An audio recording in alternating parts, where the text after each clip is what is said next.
All right. So thank you guys for coming into this live stream over here, our 10K subscriber live stream. So it is a very odd timing that I have instilled. It's like 3:45 p.m. It's because that I had some technical issues. Basically, like I've actually downloaded the M1 version of OBS and it couldn't stream because it does not recognize the ARM chip and the video card and whatnot. So that's a little bit annoying. So I've re-downloaded OBS and now we are able to do this live stream. So thank you guys again for joining me. I see a couple of concurrent viewers, 9 of you guys.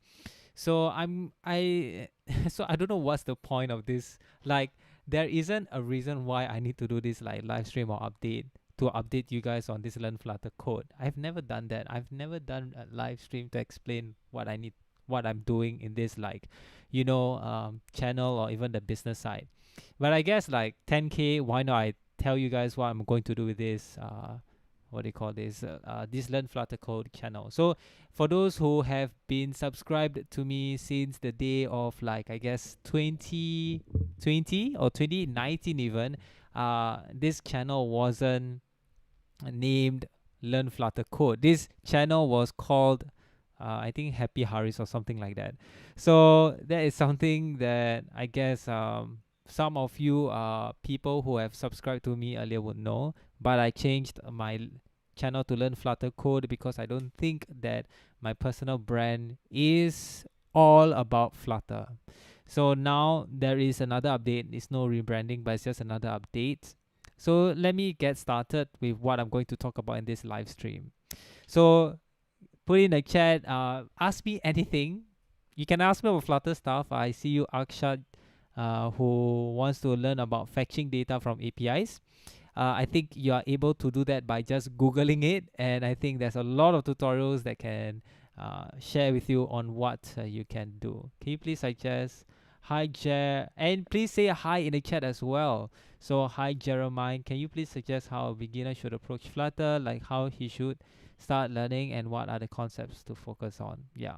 So, there's a lot of questions on, and basically I will answer them at the end of this. Do you use any hackathon to code your Flutter projects? Okay. So very good questions. Please do put in your question in, and yeah, see, you can say hi, and I'm going to reply back. So let's get started with this.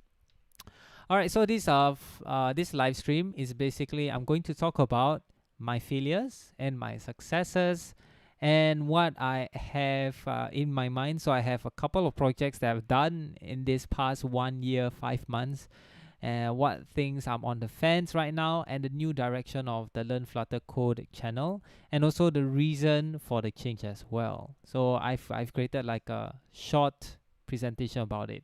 So let's get started with the failures. So the first failure, I think everything that you do, there's always failure, and I don't think failure is a bad thing. It's something that you should, reflect on and learn from it and not repeat it. So let's get started with the first failure.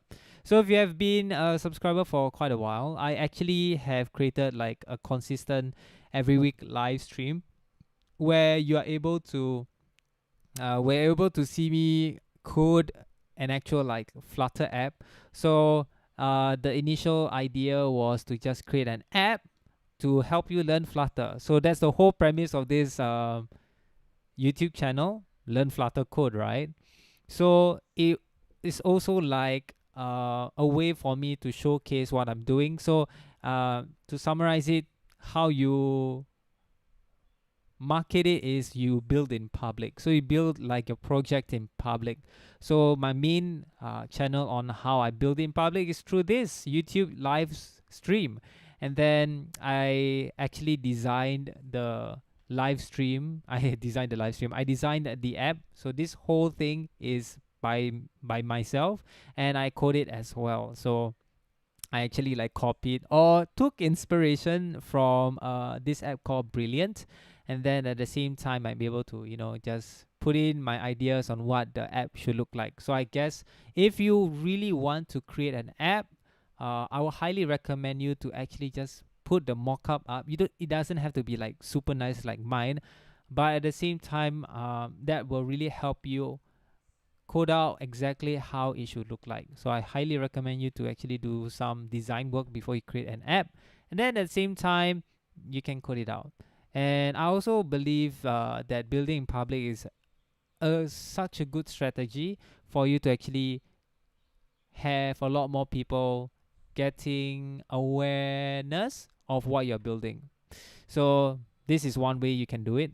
So in total, I've done 16 live streams, and each live stream is like more than an hour. So I think it's such a good way for you, because a live stream is a way for you to interact. So like for example, right now we are doing a live stream. So I'm going to say hi to Henry Darte and hi to Rohit Jakra, right? And I see some of you guys also have put in some questions as well, like industry wise of Flutter jobs and architecture of Flutter projects. So yes, I will definitely answer, so don't worry about it. And at the same time, I also created like a simple landing page on whether people are interested in this Learn Flutter app. So in total, I have 152 email signups, and this is like a very good way for you guys if you really want to, like, monetize your app in the future, or if you want to validate the idea.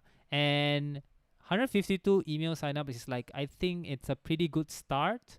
It's not like a very like 1,000 signups or something like that, but it's a good start for you to slowly get to know your user base and what their motivations towards this app, and you can build with them as well. So I've never done like the second part where I've released it to these 152 emails. And yeah, so the reason why I did not pursue this app is because, first of all, making an app monetizable will take a long time. So currently, I'm still running my own business. I'm doing now freelance work, and making an app monetizable, it actually takes a long time. So first of all, you need to understand that you need daily or even monthly downloads in your app. And then second of all, to put the effort worth it, you definitely need to pay yourself. So for example, if I were to think that I am, for example, I am worth $100 per hour, right? I am actually thinking on ways on how I can get back that $100 or even more. And some of you might think that, okay, this is a long-term thing, right? So you don't really expect the money to come in. I understand that, but the thing is to create code and to make it like functioning, right? It is such a high cost. That's why developers nowadays is very expensive, because first of all, it's high cost, but the good thing about apps is that it's highly scalable as well. So there is the advantage and disadvantage. If there's a lot of people, like for example Clubhouse, if you have that virality of Clubhouse, you don't really need to worry about scalability, because you already build an app. And then the thing, if you were to use like for example Firebase to handle the amount of like signups and a lot of reads, and you use Agora, which is a service that allows you to do this real talk kind of like service, right? Then you don't have to worry a lot of things. Maybe you need to worry about how you're going to pay the service, but yeah, so it's highly scalable if you were to build an app. But the chances of you being successful is one digit or even 0 point something percent. So it's really very low. So the return on investment is not really favorable. So if you really want to do an app, I think if I were to have 1,000 email signups, I might be even more, what do you call that, motivated. But I only had like 152, which is more than zero. But yeah, so for me, I feel that I rather create videos than building an app, because a video itself can scale so much more, because it's educational. I am very passionate about teaching people. So I rather create videos, and building an app is not something that I think I will do in the future. So we'll see how it goes. All right, so that is one of my failure that I've done. I don't say it's a failure. I would say that I ended this project because I just don't feel like doing it. All right, so yeah. So if you want to ask about my failures, you can ask it. So I see a lot more people who are also putting in the questions as well, which is great. So, oops, sorry. Yeah, this whole live stream is about ask me anything. So, I will answer all of these questions at the end of this live stream. Okay, next one. Failure number 2, learn Flutter platform. So you see the theme, like learn Flutter code, learn Flutter platform, whatever, right? So this learn Flutter platform initially was something that I want to build because I want to teach Flutter, right? And I want to build like an interactive platform so that, you know, rather than just watching video, you actually can code it as well and such. So I think Google has created like code labs, and it is some sort of something that I want to do, but more like interactive, meaning that there is videos and maybe some games and whatnot. So I was thinking maybe I should build from scratch. And there were like 287 emails signed up. So there was some interest, and I realized that Teachable, you are able to use its feature to actually host pad exercises, because I wanted to put in some exercises for you guys to do, so at least it's not like just follow along. But yeah, I use Teachable, and now I'm able to host. My main thing that I'm hosting there is the provider state management course that I've built. So if you want more information, the link is in the description. And yeah, I feel that that was something that I really want from Teachable or from a platform itself. But the reason I'm not pursuing this at all is because, first of all, the revenue from Teachable is not performing well. Okay, it doesn't like link back, but basically like the return on investment, another thing, is not worth it, because like I say, if I value myself as $100 per hour, then the return on investment in the initial stage is very, very low. So at the same time, I will talk about it later on, is that if you were to do a business to consumer kind of business model, it's highly scalable, but at the same time, it might not be something that is sustainable, right? So yeah, you'll see how it goes then. So that's why I did not put this is just my own fault, because Teachable, they don't have what Udemy has, which is like user base. So that's why Teachable, you need to do a lot of your own marketing. So like, for example, if you have a YouTube channel, and then you just like, you know, plug in like, oh, I have a course, and then that's where people are like, oh, you have a course, so like you go through the funnel, and hopefully there are people purchasing your course. And yeah, Teachable is not performing well, and the revenue, or I misspelled revenue, for this second statement from Udemy is better and consistent. So I think a lot of creators or tech YouTubers tend to create more stuff on Udemy, is because Udemy has already mastered how to build consistent revenue, and it's pretty good because they are able to get people to sign up for free to create courses, and then they take a huge pay cut from the sales that you get, because they do a lot of like monthly or weekly sales. So that's one thing about Udemy, is very consistent. But for Teachable, if you don't do the marketing side, then it's pretty hard as well. Okay, so I think that's about it for these two failures. So I did not pursue them because yeah, coding is a highly valued skill, depending on where you are. So in Singapore, it's pretty high. So I value myself highly as well, because I mean, I have recognition from Google that I'm a Google developer expert. Maybe not in the next year. I don't know. We'll see how it goes. But yeah, so I value myself highly on my coding skills, and I think I'm able to perform well. Yeah. All right. So other than going through the failures, right? Let me go through the successes of the Learn Flutter Code channel. So obviously, the first one that I've mentioned earlier was the Google Developer Expert, and it was a huge surprise for me, because I guess like I didn't really expect myself to become a Google developer expert. I know I like sharing about Flutter, but I didn't know there was like a Google developer expert. I didn't really know about it until like someone like wanted to like talk to me about this program.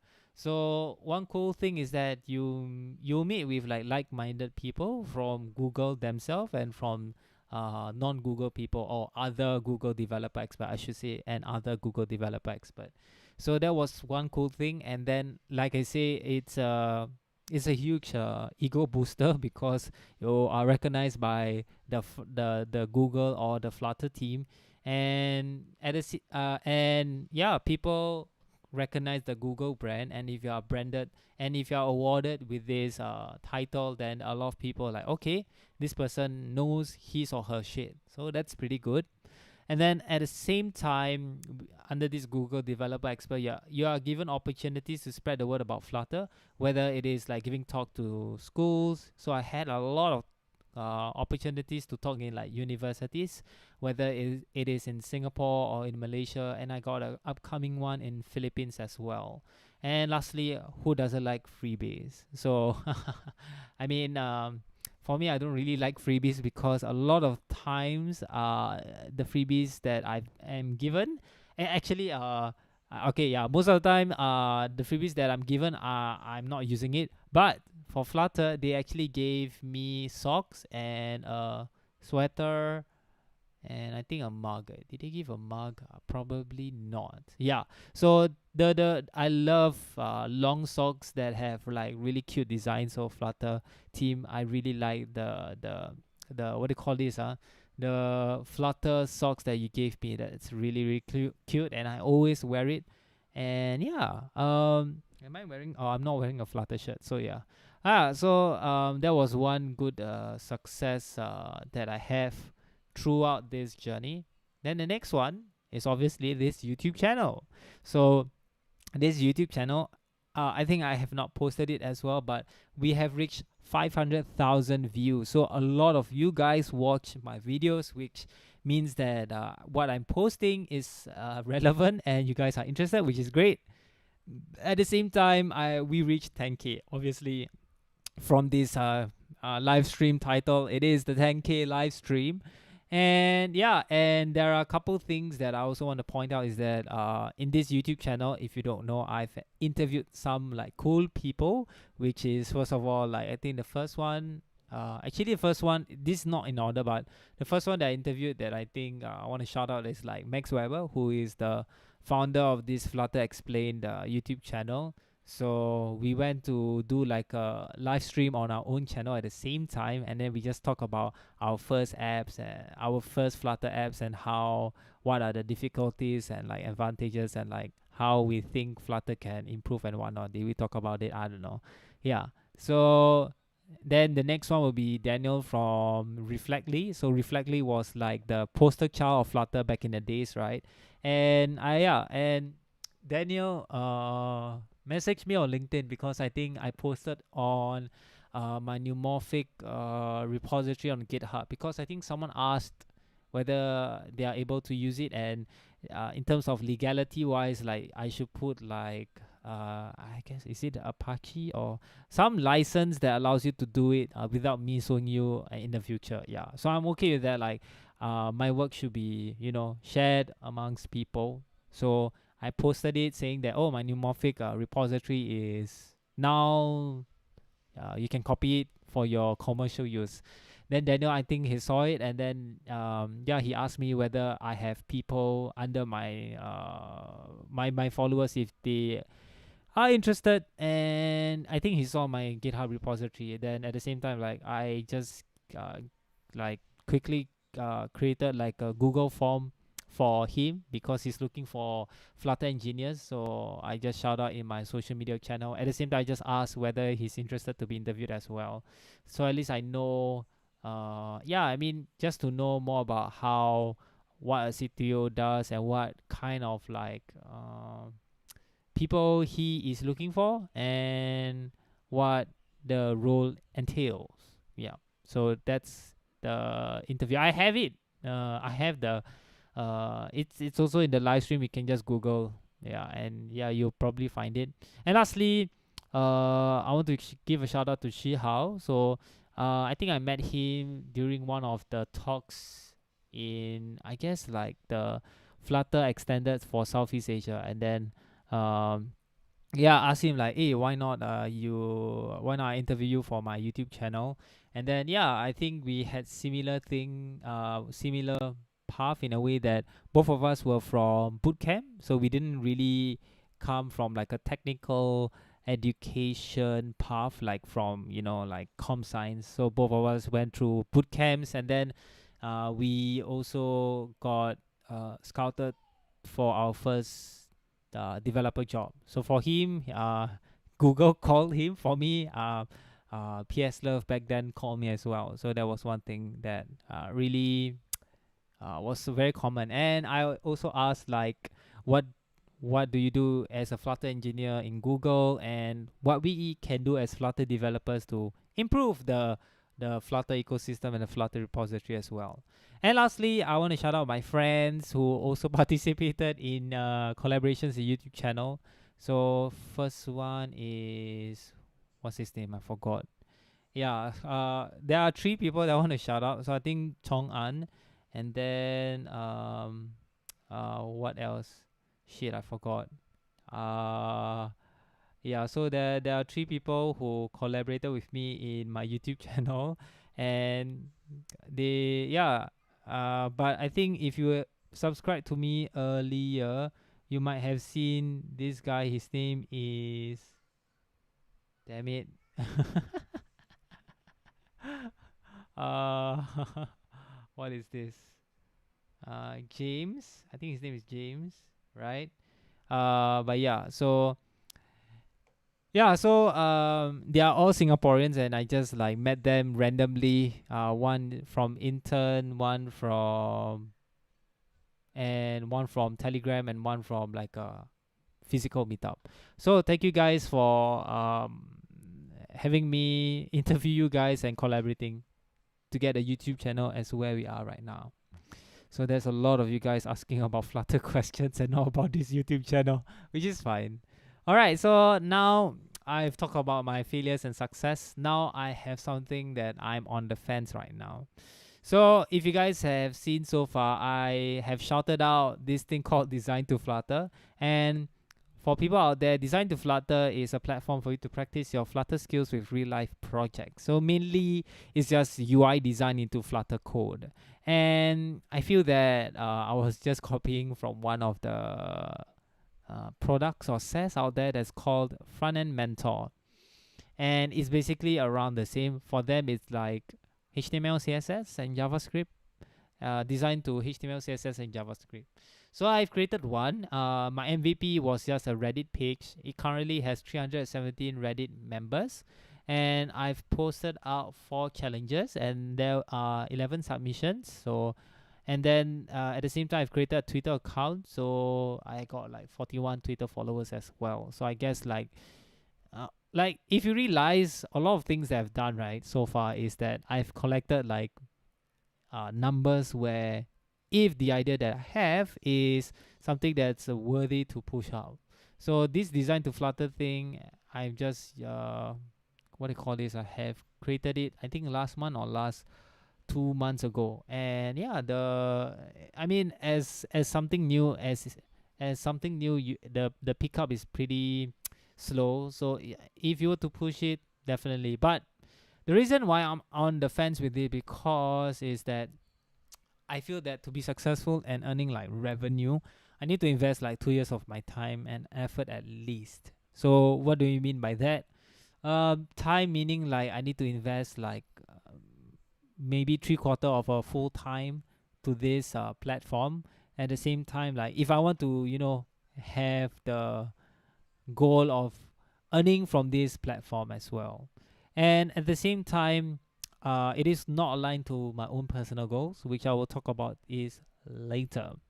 All right, so I've talked about my success, failures, and my on the fence ideas. So thank you guys for joining Parth Patel, Ali, Edwin, and Nishatik. So I'm going to answer one question from Edwin. Where are you from? So I'm from Singapore. If you don't know where Singapore is in Southeast Asia. We are a very, very small country, but a very, very rich country as well. So, yeah. Hope that answers the question. That answers the question, obviously. All right. So now I'm going to go through this new direction of this YouTube channel. So I'm going to focus my videos from B2C to B2B. And if you guys don't know what's B2C. So B2C means business to consumer. So uh, how do I define consumer? Is that as a consumer, you I define you as you're not running a business full time. So that means you're just like an employer or an employee and whatnot. And you're basically not the executives of the business making like, big picture decisions and such. So the current videos that I've created so far is aimed for consumer people like you guys, students, developers, and hobbies. Basically employees lah. And the advantage is that due to that, it is a huge scale and a huge market. So there was news where the Flutter channel, YouTube channel, has reached 300,000 subscribers, and this is just like the start of Flutter. Like Flutter channel 300,000 in maybe 3 years or 2 years, because the Flutter channel was its own channel. Like it used to be in the Google channel or Google developer channel, and then they just made its own Flutter channel as well. So like 300,000 people are interested in Flutter videos. That's such a huge product market fit kind of like statistic. So that's huge scale and a huge market. But at the same time, the disadvantage is that right now, the people who are interested in Flutter, because this is new technology, are mostly students and developers maybe, and hobbies as well. So this is from what I've seen so far. And the low then you guys, not saying that this is like a bad thing, but you guys have low purchasing power, so you guys don't really spend money or a lot of money on learning Flutter. So as you guys have known, this YouTube channel is all about learning Flutter, right? And right now there's also a lot more channels that is also talking about Flutter as well. If I were to create this YouTube channel back in the day of like maybe 2 years ago, I'll probably have a huge market share on the Flutter topic. But right now there's a lot more people, which is fine. Like you want to be competitive, yeah, you have to be lah. If you are not something that is able to pick up the pace on the competitiveness of a market, then you'll lose out. All right, so now I'm going to focus my videos to B2B. So obviously you know what's B, which is business. So B2B means business to business.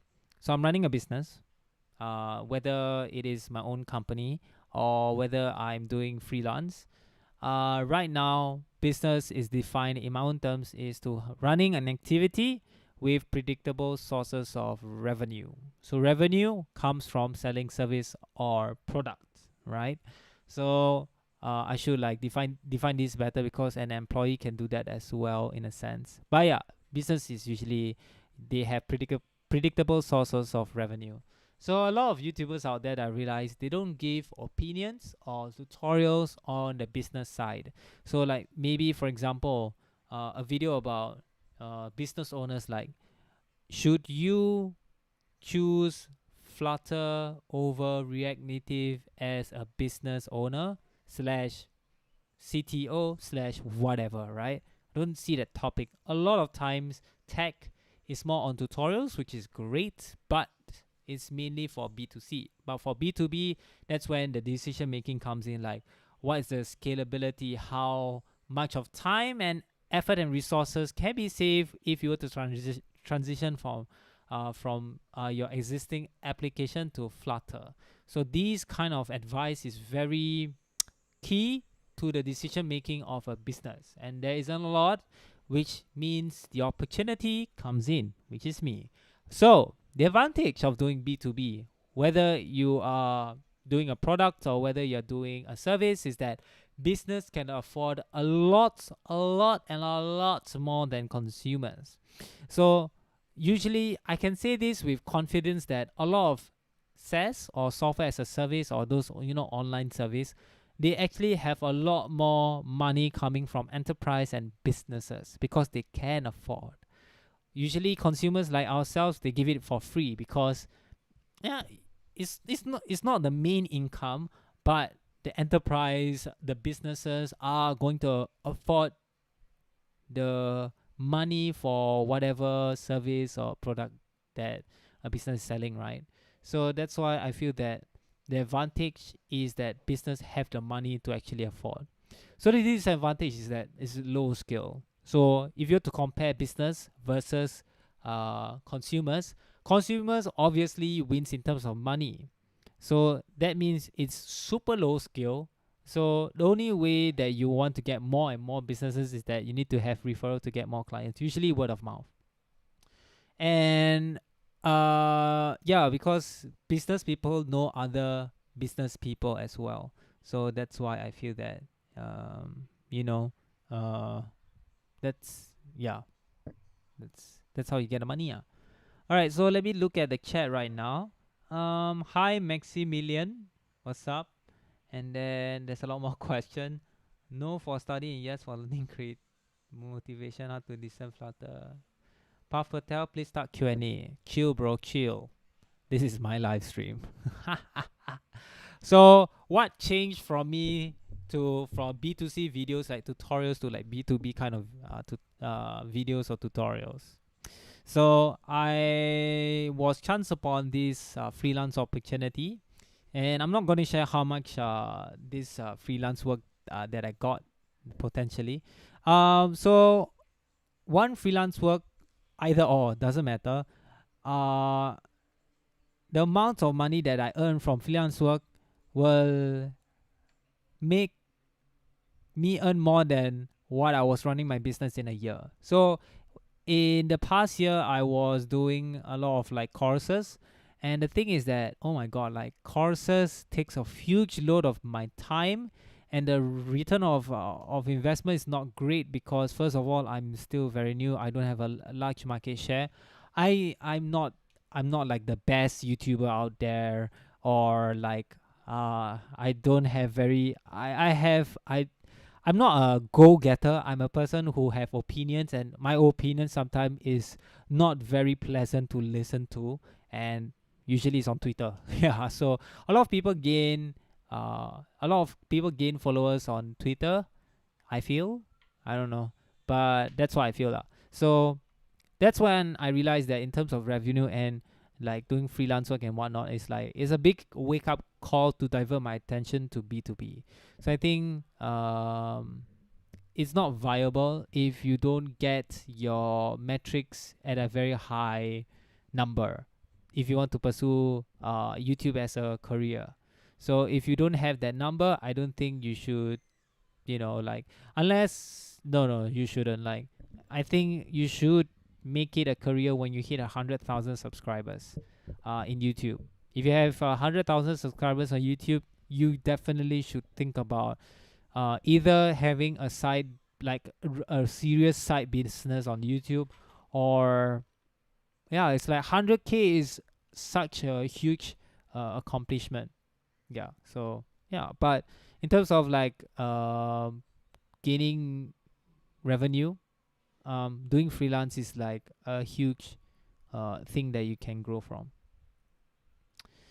All right, so I've done my like research on like listening to a lot of like SaaS founders. So like I say, SaaS is software as a service. Basically, if you have used like APIs, and then you need to pay for every API call, Firebase is a obvious software as a service. If you were to scale up at for example, what is not like so big but is getting there. What have you guys used so far? Yeah, basically like there are different levels of companies. There's like huge companies like Google. There's SMEs or small medium enterprises. Those are like businesses that have employees that maybe has more than 5 people at least, and they're earning. I don't know how. Like there's many like definitions, but maybe they are earning as 5 people. You are earning at least not even 10,000, but maybe 20,000 per month if you are hire 5 people. Yeah, 20,000 a month. So you are earning at least 200,000 annual recurring revenue. So you're earning at least 200,000 in terms of revenue every year. So I think that is considered a small medium business in a sense. Maybe I'm wrong. But this is in the tech world because scalability, right?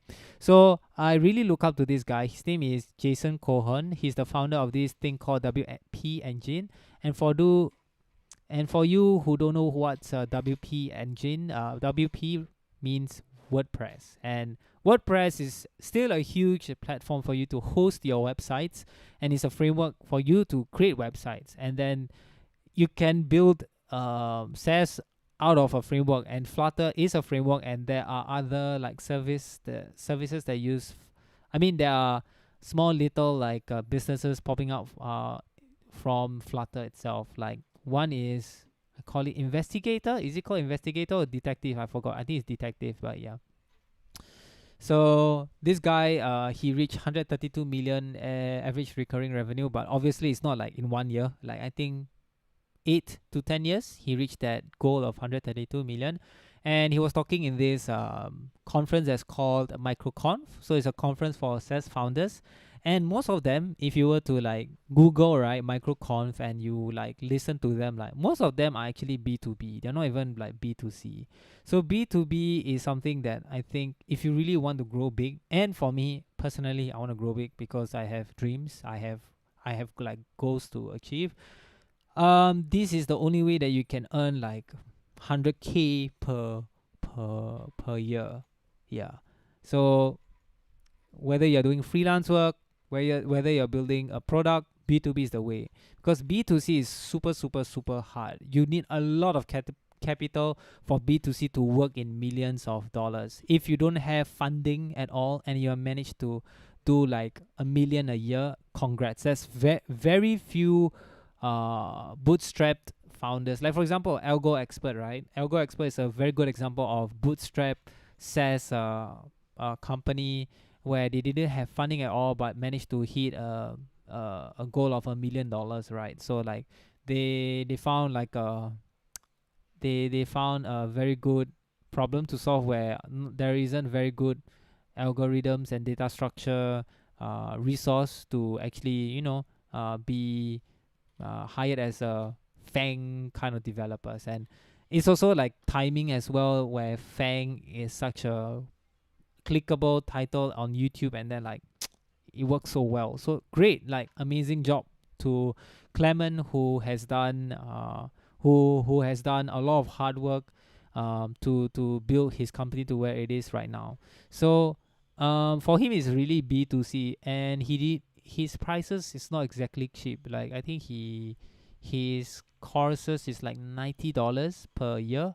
If you were to read the conditions, right, it's really your membership is only like 1 year, so like if you want to renew it, but at the same time it's always a uh, recurring problem. A lot of people are looking for good resources for them to understand data structures and algorithms for their technical interviews for these big companies. So they're willing to spend a lot of money because to go to these big companies, you definitely need a lot of resources, and a lot of resources requires a lot of money. So it makes sense. It works, that kind of thing. So if you don't find a problem that people are willing to spend a lot of money on your problem, then I don't think it is a problem to solve.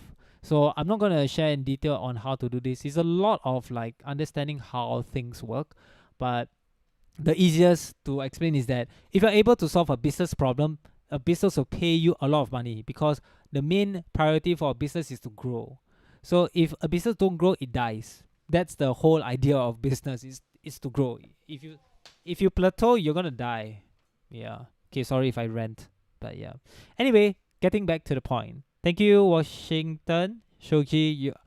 You always been such a huge fan, and I thank you for that. Thank you for the wishes. Benedict, bye bye. Are you from Singapore? Yes, I am.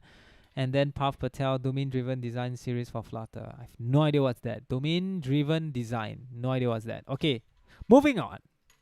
All right, so why did I change from B2C to B2B other than the freelance opportunity, right? The actual like turning point why I decided to do it, right? Because I do have people asking me on like, hey, why not be a developer for my company, or like, hey, I got a freelance opportunity. Well, the turning point goes to this book. So this book is called Seven Strategies for Wealth and Happiness, written by Jim Rohn, and he wrote this book in 1985, and it's still one of the best books that I've ever read. It's like very like hardcore America, that kind of thing. So there was this section where it was talking about goals. Like goals is what makes you want to actually like do stuff every single day, like motivates you, right? So I did an exercise to plan out my 1, 3, 5, and 10-year goals. So I think some of you guys might have goals, but might not have actually write it down in detail on goals, right? You guys might have heard of like SMART goals, right? Specific, measurable, something, something, something. I forgot. But yeah, this is all 1, 3, 5 year 10 goals. And I realized after writing all my goals, right, I've never written the word Flutter in my goals, because the activity was in 12 minutes, write as many goals as possible, and the goals is in 1 or 2 words. So like I write $1 million and 30K monthly recurring revenue, a house, a car, or whatever. But none of them is all about Flutter. That's where I realized that Flutter is just a stepping stone to my goals. So the ultimate goal that I have, like I really want, is to create an educational institution. It's just a fancy word for school to teach tech. So it can be Flutter, it can be Python, it can be data science, whatever, right? But basically I want to teach tech, because I realize that a lot of people nowadays, they might not be invested in learning tech. It doesn't have to be programming. It can be like learning, no code tools to automate stuff, because there's a lot of them out there. And if they learn, like for example, simple programming in Excel sheet or even in Google sheet, right? They as a employee, you are viewed how much you are viewed much more highly valuable than if you did not know tech. And tech is the only like knowledge that will make you very valuable at this current stage. But it's also a very hard skill for you to learn, and also the stigma of like coding is hard, which it is, but I think most of the time you have a bad teacher. Anyway, so this is the goal that I'm working towards too. And like I say, Flutter is not like the end goal. Flutter is the tool to reach this goal. So that's a difference. Okay. All right. So I'm still reading this book, and hold on, I'm not answer questions yet. Um, so yeah, I highly recommend to read this book if you are a person who really wants to attain not a lot of money. Like you want to attain like huge success, meaning that you really want to make a lot of impact to a lot of people, to yourself as well, and to just be out of the ordinary. So I realize that not a lot of people are like that, which is fine. I'm not here to convince you to read this book. If you are the person who wants to do better, you just read this book. So I think that's about it. So I'm gonna answer your questions, and I'm going to say thank you to Ankur Bansal for your wishes on the 10K subs. Thank you so much. All right, so I'm gonna read your questions one by one. How long have it been? All right, so it's an hour, almost an hour. Okay, so let me get started with the first one. I don't have like I should use like damn. I shouldn't use OBS for this, but sure. So the first question is there a way for me to? Oh yeah, I can. Wait, let me. I know a way for me to like. Yeah. All right, so I'm gonna pop out this chat. All right, so you guys can see now, and I'll probably want to like make this bigger as well. Yeah. So at least you guys can see as big as possible. Oh. All right, so then at the same time, I'll just make it smaller so at least you guys can see what kind of question I'm answering right now. So this is the question. Let me make it even bigger. Yeah, so like my other browsers are now very big as well. All right, so let me answer this question first. First of all, how to learn about fetching data from APIs. So first of all, get dictionary and spell fetching to fetching. Then I think you can learn better. Second is that you can just Google fetching data from APIs, right? So there's a lot of good YouTube channels that explains this concept. One of them I think is FileShip.io. Then at the same time, just do it, because the more you do it, the more you have a inkling way on how things work. So that's one. So I think Akshat, hopefully you have your question answered. So the second one, from Jeremy, can you please suggest how a beginner should approach Flutter? Like how should should sorry if I shouted. Yeah, like how should he or she is 2021 start learning? What are the concepts to focus on? Right. So type first of all, learn English, because English is a very important language in the programming world. I'm not bashing people about their English. I'm like serious about, like, if your English is not even basic correct. I'm not even talking in English right now. If your English is not correct in the basic form in terms of spelling, right, I have a good idea that you might not be able to be a good programmer as well. So always put your English language the first priority, because there's a lot of jargons out there that you might not know or understand. So the only way for you to understand is to Google it, and then you see the English definition of the word, and then, like, how am I going to learn it as well? Okay, so first of all, just be good at your English. Second, for me, like, if I were to go back in time and learn Flutter all over again, right? One thing I think I did right was just to create projects, because in real life you're gonna create projects as well. So just create projects. And then second of all, one thing that I did not realize is that understand, like, objective oriented programming. So learn, like the basics of programming from Flutter, from Darts, which is like your simple concepts like variables, functions, um, your different synthetic sugar, and what are the caveats of, like, the different ways to create a function and whatnot, right? But I feel that something important is also like data modeling. I think that's very important, because a lot of times when you want to display data modeling will help you not only make it easier for you to create scalable code, it also helps you to reduce bugs. So, and the thing is, I don't know what kind of knowledge you have right now. So, what are the concepts to focus on? I don't know, because you might know something and something else. But for me, just create an app that you are proud of, because these apps that you showcase to your future employers will be something that you're going to talk about. So, yeah, solve your own problem. Okay, next one. Do you use any architecture to code your Flutter projects? Do you use any? Yes. So K Davis, hi guys. I do not use architecture to code my Flutter project. It really depends.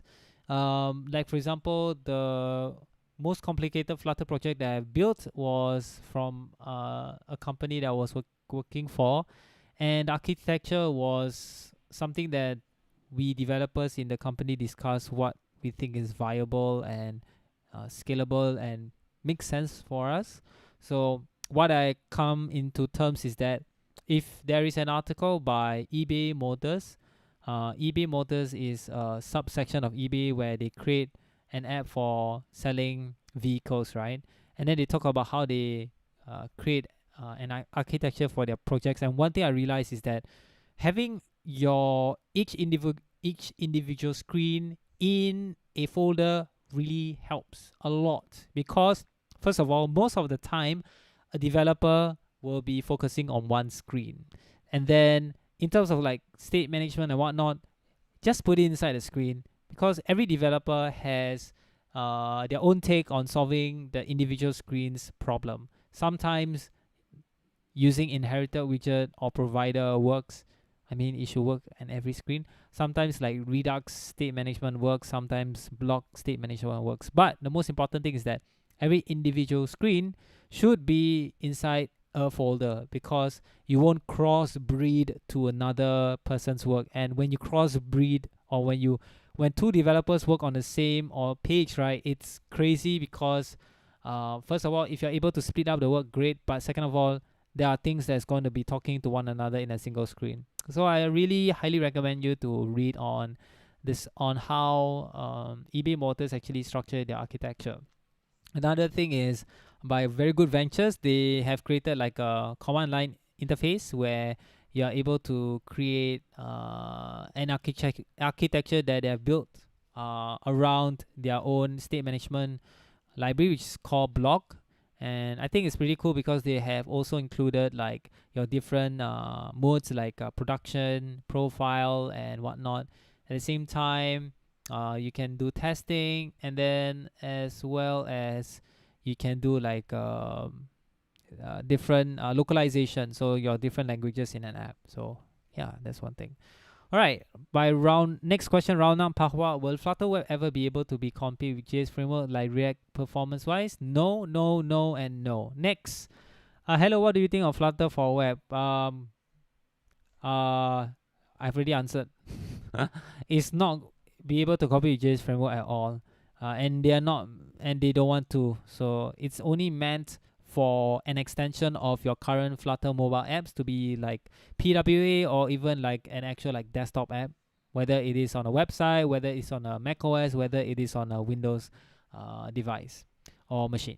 All right, so Flutter for Web is just a Flutter mobile application or Flutter desktop application, but then you need a web. So if you want to build like a static website, and static websites are very static websites are very easy for, is a beginner thing. It's like every beginner is going to learn static website, and Flutter for Web is not a framework for static websites, so no. All right, next one.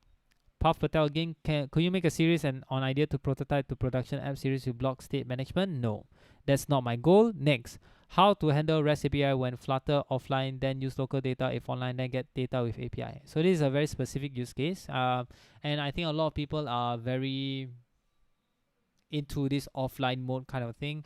One thing that I will say is that if you really want online and offline mode, then you have to use SQL, and that's something that I don't think is something that I want to like go through, because very specific. So no, no, no, no, no, no. Next, do I need to learn code Android development to become pro expert in Flutter app development? No, because Flutter app to be an expert in Flutter app development, you just need to be an expert in Flutter app development. Next, what do you think about Riverport block for big application? I think anything works. Literally, you can use set state for a big application. I did that. I'm not kidding. Next, where are you from? Singapore. Next, what do you think about GetX Flutter? Don't know, because I've never used it. Next, could you please recommend a backend for my social video sharing app? I need a high bandwidth. Use Agora. What's his name? Tadas Petra. Tadas Petra. I don't know. Forgive me if I mispronounce your name, but he is a developer advocate for Agora, and I've used Agora, and it's like the API is not bad, so use that, because if you were to create from scratch, good luck, but if you were to do it, Agora probably gonna hire you. Next, Maximilian, hi. Next, Abdallah Hussein, I'm so much interested in desktop and Flutter, can help? Yes, I charge 100 USD per hour. Next, how can take motivation to study? How are you able to motivate yourself to study? I believe we are talking about Flutter. This is something that it is very personal for me. I was very motivated to learn Flutter because it was something very new, and I think a lot of people are like that. So Flutter is still new, and I think there's a lot of things that Flutter is still working on. So I think that's a good motivation. So next one, no for study, yes for learning, create motivate. English, guys. Next, how to be decent Flutter developer and become GDE in Flutter. So I don't know what do you mean by decent Flutter developer. I don't think I'm a decent Flutter developer. I don't know. Everyone have their own standard, but it is the result that you give to your client, whether it's your employer or whether it's a freelance client or whoever is at the other end. Result matters. It's not about whether you're decent, because if you give me the result that I need, then I'll call you decent. So it is according to the other end of the result. How to become a GD in Flutter? There is a good article by Fireship where he talks about how to become a GDE in Flutter. Basically, if you're passionate in technology, then the people who are in the GD program will probably look into it. And if you like to showcase what you do lah. Okay, I'm doing the Q&A. Thank you, Washington, for this comment. I think B2B is a smart way to go about scaling your business. Yes, it is. So, yeah, like I have people growing Flutter YouTube channel specifically for Flutter faster than me. So I'm not in the mood to be competitive because I need money. I think Flutter 2 is good, getting a lot of advertising from business and great opportunity. Yes, I do agree on that. So that's where the freelance opportunity comes in, which is great. Yes, I'm from Singapore, domain-driven design series for Flutter. I don't know what domain-driven design means, so I don't know. Congrats, man. Thank you. Hey, congrats to 10K. Oh my God, what happened? What is this? Congrats, love the videos. Hey, congrats. Thank you, Ankur. Thank you, Andre. Your videos have a lot. Want to ask how to proceed with animations Flutter? I want to gamify my quiz app. I think one of the YouTube channel, what's his name? Andre, yeah. So he's creating animation in a course in animation. So you can look it up. I feel like animations in Flutter is still very wonky. Like there's so many ways for you to create animations in Flutter. There isn't like one single way to create animations, because I understand that the Flutter team wants to make it easy for you to create animations, but like it's super hard to decide one way for you to create an animation, because I was creating an animation where, if you've seen earlier in my past videos, where it is just like a floating animation of a person riding a rocket, right? So I just want to have like that simple floating animation of going up and down. But I've created in one way where I used an instead of like a stateful widget, I use animated widget. And I realized they've already created like a widget that's called like slide transition, where you can actually change its offset or its position. And I was like, oh my God. But like so there isn't like very good. I think they should create another series called Animation of the Week, and then they would, oh wow, that's a good idea. I'm gonna jot down the idea. Give me that sheet.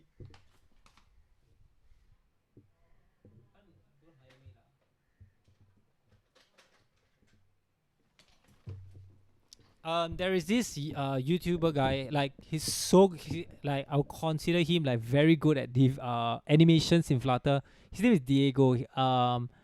His YouTube channel, I think it's called Diego Developer or something like that. And I think if I'm not wrong, he speaks in Spanish, and like he's super good at animation. He loves doing animations in Flutter. I think he's doing Flutter work in his current job, and like, dude, like his animation is so great. So like yeah, Diego Developer. Why did I write that? It's just my mind. So Animation of the Week, I think that is a great series. Fitz, I'm gonna pitch that to you. Animations of the Week. Yes. Yeah. But also I want to add is that animation is like an afterthought rather than the actual like it depends on the business itself, but I feel that animations in Flutter is an afterthought, because like it just makes your app much more lively. It's like a unique selling point, like put a UX, UI, and then animation together. Yeah, whatever. But okay, next one. That's a great goal, dude. Thank you, Washington. I don't know what's my goal. Oh yeah. I want to build I want to build school. Yeah, yeah. Okay, next. Viral things. Hello, please help how I can record screen in Flutter Web. Oof, I don't know. You probably have to use a JavaScript library to do that. You can use like interop to do that as well.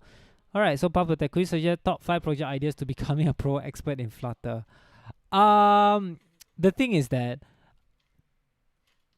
if I were to look into a project and if I see a project that you're super passionate about, like for example, right, like for me, it doesn't even have to do with Flutter, like just an idea or not an idea, a project that you have already done and you did your best. Like for example, for me, I really like rock climbing.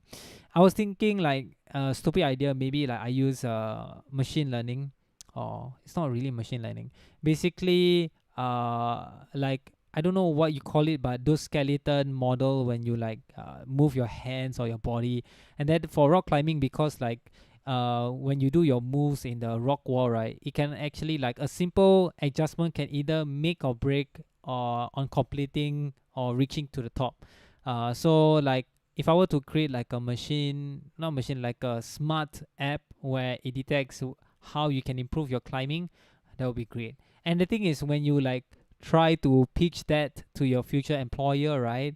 Then they will be like, okay, this person like has an actual idea and actually bring it out to its own, what do you call this? To its own fruition. And because you are passionate about it, you're enthusiastic about it as well. So but at the same time, business as business, they want to see the value, like, oh, can this make money? What's the cost of all that kind of thing. So yeah.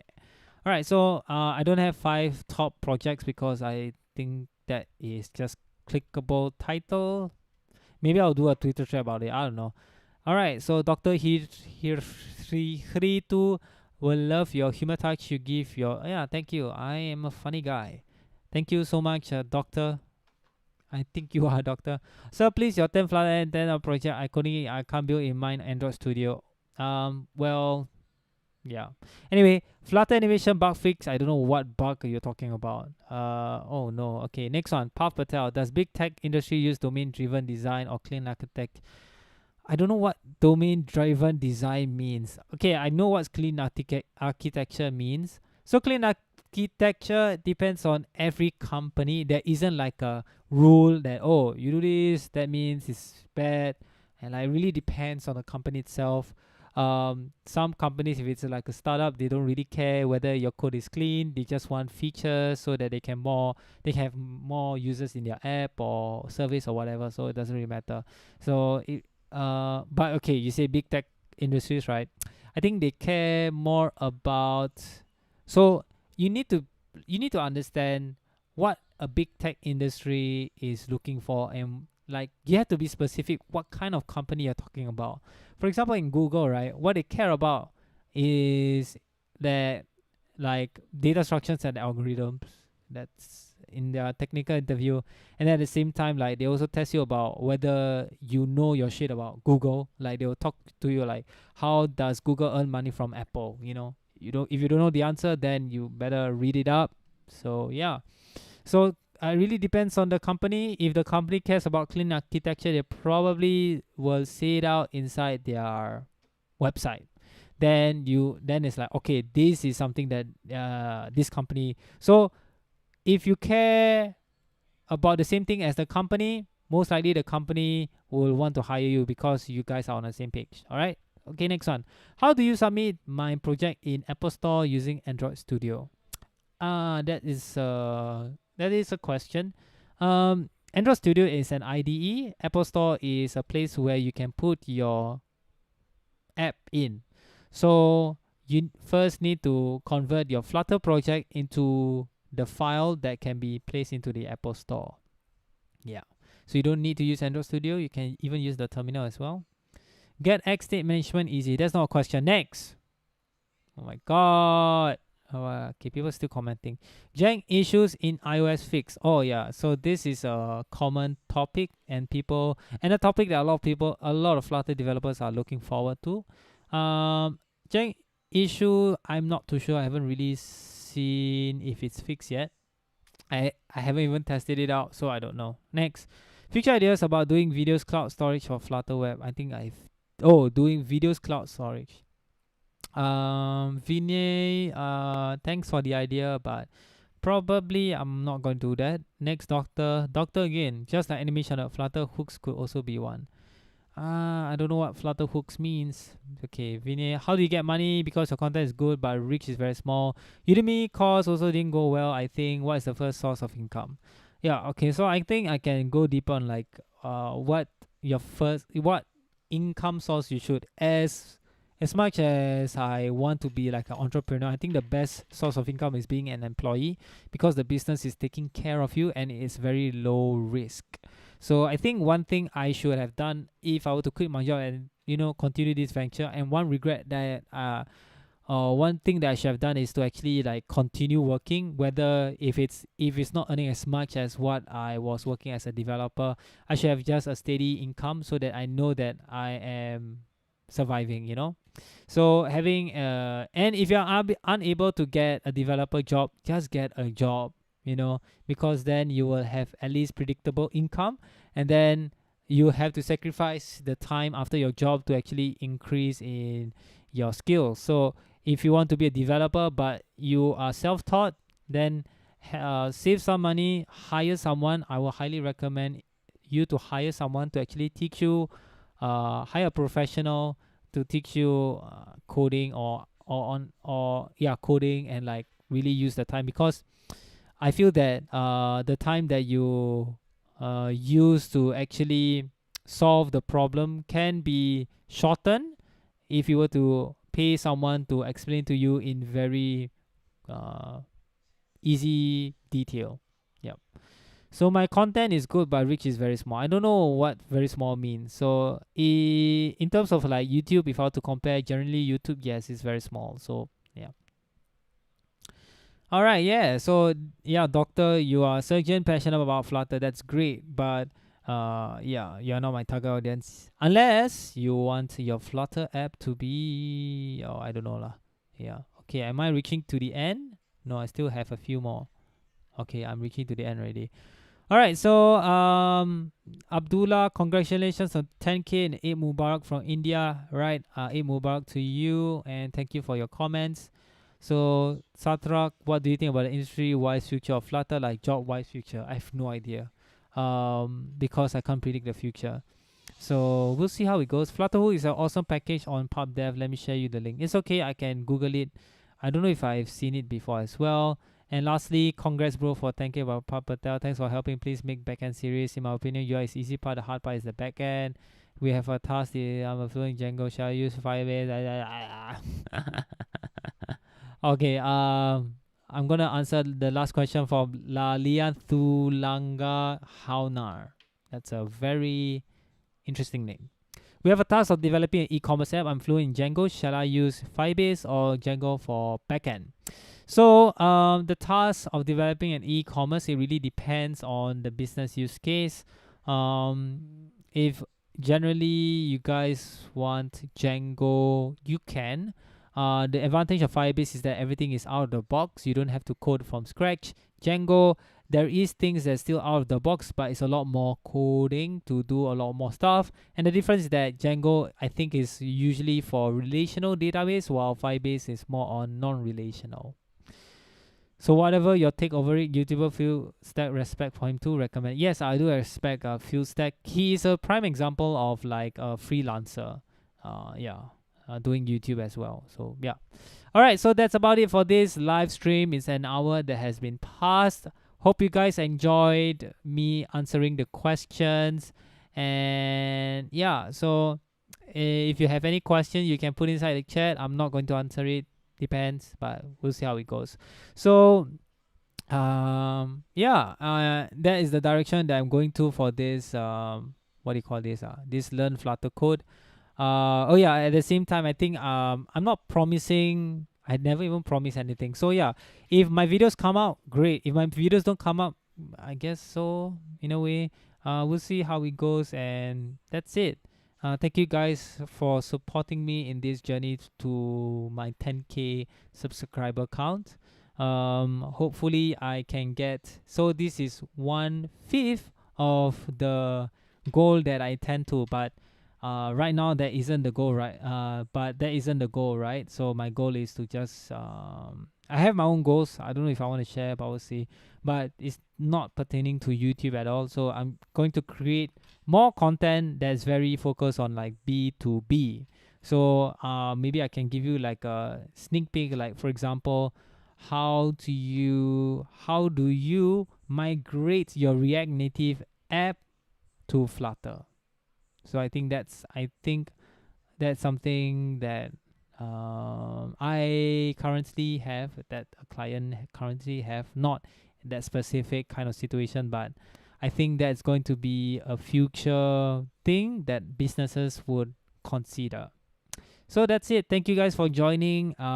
Really appreciate you guys subscribing, and see you in don't know when.